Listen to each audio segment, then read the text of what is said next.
নমস্কার, আমি রিঙ্কি। স্মৃতিকথার প্রথম ব্লগে আপনাদের অনেক অনেক ওয়েলকাম। অনেক দিন থেকেই ব্লগিং করার ইচ্ছে ছিল, মাঝে শুরুও করেছিলাম, সেটা আর কন্টিনিউ করতে পারিনি। তো ভাবলাম না, আরেকবার শুরু করা যেতে পারে। তো ব্লগিং শুরু করব জবের থেকে ভাবছি। ঠিক তারপর থেকেই শ্রাবণ মাস, তারকেশ্বর যাওয়ার প্ল্যান চলছেই, যেহেতু প্রতি বছরই যাই। তো ইচ্ছে ছিল এই আমার তারকেশ্বর যাওয়ার থেকে আমি ব্লগিংটা স্টার্ট করব। আমার এই প্রথম ব্লগটা ভোলে বাবাকে নিয়েই শুরু করব। তো এখানে আমরা বেরিয়ে পড়েছি তারকেশ্বরের উদ্দেশ্যে। টোটোতে বেরিয়ে পড়েছি স্টেশনের উদ্দেশ্যে। যারা লালগোলা শিয়ালদা রুটে যাওয়া আসা করো তারা জানো, বহরমপুরের ঠিক আগে একটা নিউ বলরামপুর হল্ট বলে একটা স্টেশন আছে, সেখানে আমাদের বাড়ি। তো সেখানে সব ট্রেন দাঁড়ায় না, সেজন্য আমরা সারগাছি স্টেশন যাচ্ছি। ওখান থেকে আমরা ট্রেনে উঠবো, তারপর যাব ব্যারাকপুর। অনেকজন আছি আমরা, কিছুজন এখানে যোগ হয়েছি, কিছুজন আবার ওখান থেকে আমাদের জয়েন করবে। প্রায় 11 জনের টিম এবার। প্রথম এতজন মিলে যাচ্ছি, নইলে আমরা অল্প কিছু লোক মিলেই প্রতি বছর যাই। তো এবার কিছু নতুন লোক আমাদের সঙ্গে যাচ্ছে। এখানে টিকিট কাটা হয়ে গেছে। টিকিট কাটার পর সবাইকে বলছি চলো, কে কোন দিক থেকে ভাবছো ট্রেনে ওঠার কথা, ওসবই আলোচনা হচ্ছে। তো সবাই মিলে একটা গ্রুপ ফটো তুলে নিলাম, তারপর উঠে পড়ছি ট্রেনে। এত পরিমাণ ট্রেনে ভিড়, ক্যামেরা বার করার সাহসটাই হচ্ছিল না, তবু মাঝে মধ্যে একটু একটু করে বার করে কিছুটা করে ক্লিপ তুলে রেখেছি। আর এই তারকেশ্বরের উদ্দেশ্যে বেরোনোর পর থেকেই আমার একটু ফোনটা নিয়ে ভয় ভয় কাজ করছিল, যেহেতু তারকেশ্বর বলো ট্রেনে বলো প্রচণ্ড ক্রাউড। আর সবাই তো ভালো কাজে বা ভালো মনে যায় তা তো না, অনেকেই অনেক কিছু করতে যায়। ট্রেনে একদম এই আমাদের সারগাছি থেকে ব্যারাকপুর পর্যন্ত আমরা 3-4 জন যারা ছিলাম এইখানে দাঁড়িয়ে দেখছো, তারা একভাবে দাঁড়িয়েই গেছি, কোনোভাবে আমাদের আর বসার চান্স হয়নি। তো আমরা এইভাবেই পুরো ব্যারাকপুর পর্যন্ত গেছি খুব কষ্টে। দেখতে পাচ্ছ এখানে আমরা ব্যারাকপুর স্টেশনে নেমে পড়েছি। আর কজন ছিল তারাও চলে এসেছে, সবাই ওই একটু ফটো তুলছে, এদিকে ওদিকে সব জিনিস ঠিকঠাক করছে। তারপর খেতে বসে পড়েছে এখানে সবাই। আমি একটু হাসাহাসি করছিলাম, কারণ আমি কোনো খাবার নিয়ে যাইনি, আমার মনে হয় প্রয়োজন ছিল না। এখানে দাদা আমাকে দেখে মানে ক্যামেরা দেখে একটু বেশি করে অ্যাক্টিং করে দেখাচ্ছে খাওয়ার। যদিও আমাকে বৌদি কিছুটা খাইয়ে দিয়েছিল, ওরা মুড়ি খাচ্ছিল, তো আমি না, আমাকে দুবার মুখে দিয়ে দাও, আমি আর নিজের হাতে খাবো না। এখান থেকে খাওয়া দাওয়া পর্ব মিটিয়ে আমরা টোটোতে করে একদম বেরিয়ে পড়ব শেওড়াফুলি ঘাটের উদ্দেশ্যে। অনেক ভয় কাজ করছিল, যেহেতু একদম লাস্ট সোমবার, তো রাস্তায় অনেক ভিড়, অনেকের মুখে শুনছিলাম, দেখছিলাম, আমরা সেটাই আলোচনা করছিলাম। কিন্তু স্টেশনে বেরোনোর পর দেখি জলযাত্রীদের খুব একটা ভিড় নেই। আর সেটা আমি সবাইকে বলছিলাম, প্রতি বছর যখন আসি স্টেশনে জলযাত্রীদের অতিরিক্ত ভিড় দেখা যায়, এবার সেরকম ফার্স্টে মনে হলো না। প্রতি বছরই আমরা যখন নামি এত পরিমাণ ভিড় থাকে, টোটোওয়ালাদের সঙ্গে মানে মারামারি লেগে যায়, কে কার আগে টোটোতে বসতে পারবে। দেখে বুঝতে পারছো আমরা শেওড়াফুলি ঘাটে চলে এসেছি। এখান থেকে আমরা এবার টিকিট করব, সামনের টিকিট পাওয়া যায়। তারপর আমরা ফেরিঘাট থেকে লঞ্চে করে ঘাট পেরোবো। টুকিটাকি যারা নতুন গেছে তারা কিছু কিছু কেনাকাটা করছিল, আমাদের সেভাবে কেনাকাটা ছিল না, সেই জন্য আমাদের অত সময় লাগেনি। আর এই যে লঞ্চ চলে এসছে, লঞ্চে উঠতে কার না ভালো লাগে। প্রথম আমার একটু ভয় লাগতো, যখন আমি প্রথম মানে বহরমপুরে এসে গঙ্গায় টুকিটাকি প্রয়োজনে লঞ্চে উঠেছি, আমার খুব ভয় হতো, নৌকোতে আমার খুব ভয় লাগতো। কিন্তু এখন আর ভয় করে না, কারণ এই শেওড়াফুলি ফেরিঘাট থেকে আমি বেশ কিছুদিন যাওয়া আসা করেছি, সেটা না হয় অন্য সময় বলবো। সবাই এখানে খুব এক্সাইটেড, যা হয় প্রথমে হাঁটার সময় মানে যাওয়ার সময়, কে কি করবে, কিভাবে যাবে, সবার অনেক রকম প্ল্যানিং। এখানে সবাই তাড়াতাড়ি করে বসে পড়লো। ভিড় ছিল না সত্যি কথা, এবার আমরা যখন যাই তখন সেভাবে আমি প্রতি বছরের মতো ভিড় দেখতে পাইনি।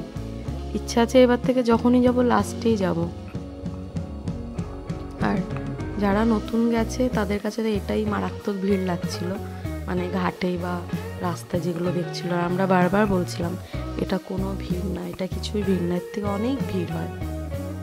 একটা জিনিস নোটিস করলাম, জলযাত্রীদের জন্য পুরো আলাদা একটা লঞ্চ, আর লোকাল বা যারা প্রতিদিন যাওয়া আসা করে তাদের জন্য আলাদা। এর আগে যখন যেতাম তখন দেখতাম তাদের ভাড়া আলাদা নেওয়া হতো, আমাদের ভাড়াটা একটু বেশি নেওয়া হতো। তবে এবার দেখছি পুরোটাই একদম আলাদা করে দিয়েছে, তো ভালোই করেছে। এর আগে যখন এসেছিলাম ওই ব্রিজ না, যাই হোক, ওই যে ফেরিঘাটটা, ওটা ব্রিজের মতো যেটা দেখা যাচ্ছে আর কি লঞ্চে যাওয়ার জন্য, ওটা হচ্ছিল, এখন দেখলাম ওটা হয়ে গেছে। এবার লঞ্চ থেকে নামবো, আর নামতে নামতে বৌদির সঙ্গে আমি কথা বলছিলাম কোন ঘাটে যাব, প্রতিবারের মতো ওই একই ঘাটে যাব নাকি একটু আলাদা যেতে পারি। তো আলোচনা করে এটাই বুঝলাম যে ওই ঘাটটা যাওয়াই বেটার, কারণ ওই ঘাটে বাথরুম আছে। আমরা যেহেতু সেই সকালে বাড়ির থেকে বেরিয়েছি, প্রায় সকাল 11টা সাড়ে 11টা বেরিয়েছি, আমাদের 12টায় ট্রেন ছিল। এখন তো বিকেল হয়ে গেছে, নামতে নামতে সবাই একটু বাথরুমে যাবে, ফ্রেশ হবে, তারপর গঙ্গায় নেমে আমরা জল নেব। সেই জন্য ভাবলাম না, ভিড় হলেও ওই ঘাটটাই বেটার। তো আমরা এখন এখান থেকে হেঁটে নিমাই তীর্থ ঘাটে যাব। ওই ঘাটটাও এখান থেকে অনেকটা দূর, একদম লাস্ট। আর এইখানেই আমাদের শুরু হয়ে গেছিল টুকিটাকি গন্ডগোল বলতে পারো।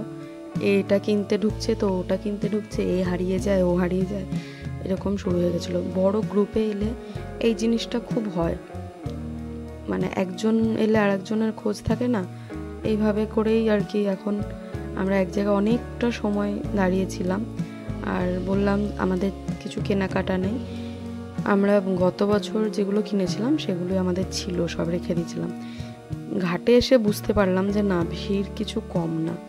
তো দেখো, আর বৌদি আমাকে বারবার বকছিল তুই ফোন সাবধান রাখ, ফোন সাবধান রাখ, কারণ সত্যি করে এইসব ভিড়েই তো মানুষ সুযোগের সদ্ব্যবহার করে ফেলে। তবু আমি একটু একটু করে বললাম না, একটু করে বার করে একটু করে শ্যুট করে আবার রেখে দিচ্ছিলাম। তো ভিড় দেখো, তবুও বলবো প্রতি বছর যে আমরা যাই সে তুলনায় আমার ভিড়টা কমই মনে হয়েছে। সবাই এখন আমরা এক একে ঘাটের দিকে এগোচ্ছি। আর তোমরা হয়তো দেখে বুঝতে পেরেছো, আমরা সবাই মেয়ে, মানে সবাই আমরা ফিমেল ছিলাম, আমাদের একজনই মেল ছিল, একটা দাদা। তো সবাই আমরা যেদিকে মেয়ে ছেলেদের ঘাট আমরা সেদিকেই যাচ্ছি।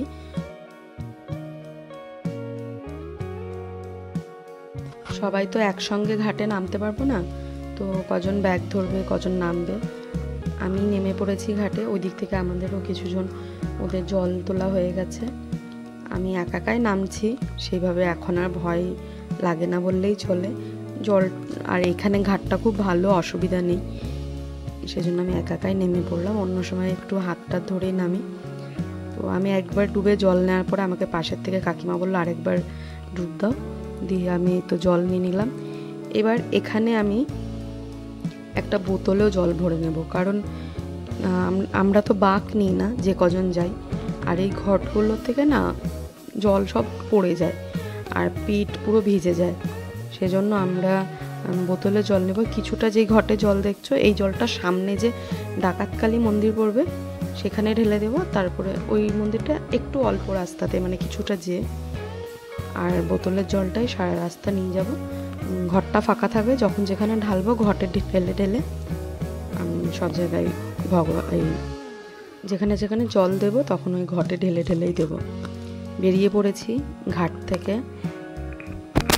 এখন এবার জানি না কেন আমার মনে হলো রাস্তাটা একটু অন্যরকম লাগলো আমার, কারণ বাঁশ দিয়ে তো ঘেরা ছিল। আমাদের মনে হলো যে আমরা এই রাস্তা দিয়ে প্রথম যাচ্ছি, তো হতে পারে, ঠিক জানি না। আর এই যে লোকজনের ক্রাউড, এখানে মেবি রেলগেট পড়েছে, সেজন্য সবাই দাঁড়িয়ে আছি। ভিডিওটা যদি আমি একটা পার্টে করতাম অনেক বড় হয়ে যেত, সেজন্য আমি ভিডিওটাকে দুটো পার্টে করছি। আজকে কিছুটা আমি এই ভিডিওটাই দেখিয়ে দিচ্ছি, আর বাকি কিছুটা আমি সেকেন্ড পার্টে দেখাবো। আমার মনে হলো যে দুটো পার্টে করাই ভালো, একটা পার্টে অনেক লম্বা হয়ে যাচ্ছিল, তবুও প্রায় 12 মিনিটের হয়েই গেছে ভিডিওটা। আর এখানে দেখো ভিড়, এখন তো সবার মধ্যে ফুল এনার্জি, সবাই এখন আনন্দে আনন্দে হেঁটে বেড়াচ্ছে, সামনে যে কি হবে দেখা যাক। আর এই যে সমস্যায় আমরা পড়েছিলাম, প্রচণ্ড বৃষ্টি, মাত্র হাঁটা শুরুই করেছিলাম কি বৃষ্টি, সারা রাত আমরা শনিবারে খুব বৃষ্টি পেয়েছি।